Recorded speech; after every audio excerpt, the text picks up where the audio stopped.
Hello class, wish you a very good morning. बच्चों, आज से हम स्टार्ट कर रहे हैं सिविक्स में हमारा फर्स्ट चैप्टर है सत्ता की साझेदारी। बच्चों, हमने कक्षा 9 में लोकतांत्रिक शासन प्रणाली का अध्ययन किया था। लोकतांत्रिक व्यवस्था में शक्ति किसी व्यक्ति के हाथ में नहीं बल्कि जनता का प्रतिनिधित्व करने वाली संस्थाओं के हाथ में निहित होती है। विधायिका, कार्यपालिका और न्यायपालिका के बीच सत्ता को विकेंद्रित कर देना लोकतांत्रिक व्यवस्था का एक महत्वपूर्ण पहलू होता है। लोकतंत्र में सत्ता को सुचारू रूप से चलाने के लिए सत्ता के साझेदारी की आवश्यकता क्यों होती है, आइए हम श्रीलंका व बेल्जियम के उदाहरण से समझने का प्रयास करें। सबसे पहले हम पढ़ते हैं बेल्जियम के बारे में। बेल्जियम यूरोप का एक छोटा सा देश है जिसका क्षेत्रफल हरियाणा राज्य से भी कम है। इसकी सीमाएं महत्वपूर्ण यूरोपीय देशों फ्रांस, नीदरलैंड, जर्मनी और लक्समबर्ग से जुड़ी हुई हैं। इसकी कुल आबादी 1 करोड़ से थोड़ी अधिक है। इस छोटे से देश की जातीय बनावट बहुत जटिल है। देश की कुल आबादी का 59% फ्लेमिश इलाके में रहता है और डच बोलता है। फ्लेमिश यानी फ्लैंडर्स इलाके में रहने वाले लोग। शेष देश के 40% लोग वेलोनिया क्षेत्र में रहते हैं और फ्रेंच भाषा बोलते हैं। इसके अतिरिक्त देश के 1% लोग जर्मन भाषा बोलते हैं।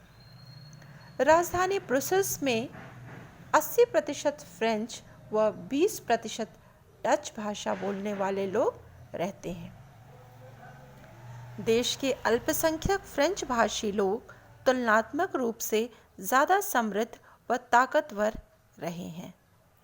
1950 से 60 के दशक में देश में दोनों भाषा समूहों में फ्रेंच व डच में तनाव उत्पन्न होने लगा। इसके साथ ही राजधानी ब्रुसेल्स में दोनों के बीच तीखा टकराव देखने को मिला। बच्चों, ये हमारे पास बेल्जियम का एक मानचित्र है जिसे आप देख सकते हैं मानचित्र में आप, और किनारे पे इंडेक्स भी है। आप देखिए, जो नारंगी कलर का छोटा सा क्षेत्र है वो बेल्जियम की राजधानी ब्रुसेल्स है। उसके अलावा जो पीले रंग का क्षेत्र है वो फ्लेमिश क्षेत्र है जहाँ पर डच भाषी लोग रहते हैं, और जो रेड कलर का क्षेत्र है वह वेलोनिया क्षेत्र है जहाँ पर फ्रेंच भाषी लोग रहते हैं।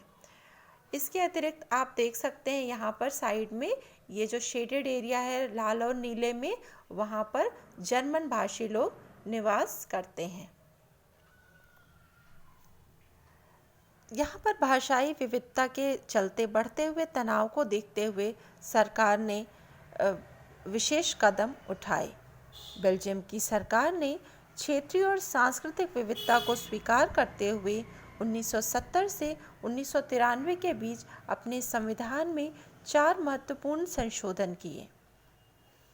इन्होंने बेल्जियम का एक आदर्श मॉडल तैयार किया।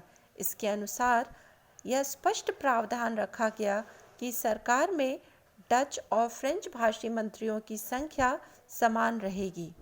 वह कुछ विशेष कानून तभी बन सकते हैं जब दोनों भाषा समूहों का बहुमत उसके पक्ष में हो। केंद्र सरकार की अनेक शक्तियां दोनों क्षेत्रीय सरकारों को सौंप दी गई और उसमें केंद्र सरकार का कोई हस्तक्षेप नहीं रखा गया। राजधानी ब्रुसेल्स में एक अलग सरकार बनाई गई जिसमें दोनों समुदायों फ्रेंच और डच का समान प्रतिनिधित्व रखा गया। बेल्जियम में केंद्र व राज्य सरकारों के अतिरिक्त एक अन्य तीसरे स्तर की सरकार भी कार्य करती है जिसे सामुदायिक सरकार कहा जाता है। इस सरकार का चुनाव विभिन्न क्षेत्रों में रहने वाले डच, फ्रेंच व जर्मन भाषी समुदाय के लोग करते हैं। इस सरकार को संस्कृति, शिक्षा व भाषा के मुद्दों पर फैसले लेने का अधिकार है। बेल्जियम की यह व्यवस्था वहाँ की भाषाई विविधता में बेहद सफल प्रतीत होती है। इससे गृह युद्ध की संभावनाओं पर भी विराम लग गया है। गृह युद्ध यानी किसी देश के विभिन्न समुदायों के बीच वह स्थिति जिसमें परस्पर कलह व तनाव की स्थिति उत्पन्न हो जाए। बच्चों, हमने अभी देखा कि बेल्जियम मॉडल एक आदर्श सत्ता की साझेदारी का एक आदर्श मॉडल प्रस्तुत करता है, जिसमें विभिन्न भाषा समूहों की साझेदारी द्वारा एक अखंड व सफल देश का निर्माण संभव हुआ है। नहीं तो संभव है कि बेल्जियम एक राष्ट्र के रूप में अपनी पहचान खो देता। तो आज बच्चों हमने बेल्जियम के बारे में पढ़ा है। कल हम सत्ता की साझेदारी किस प्रकार श्रीलंका में सफल ना होने के कारण गृह युद्ध की स्थिति उत्पन्न हो गई उसके बारे में पढ़ेंगे। तो आज के लिए बच्चों इतना ही। Thank you.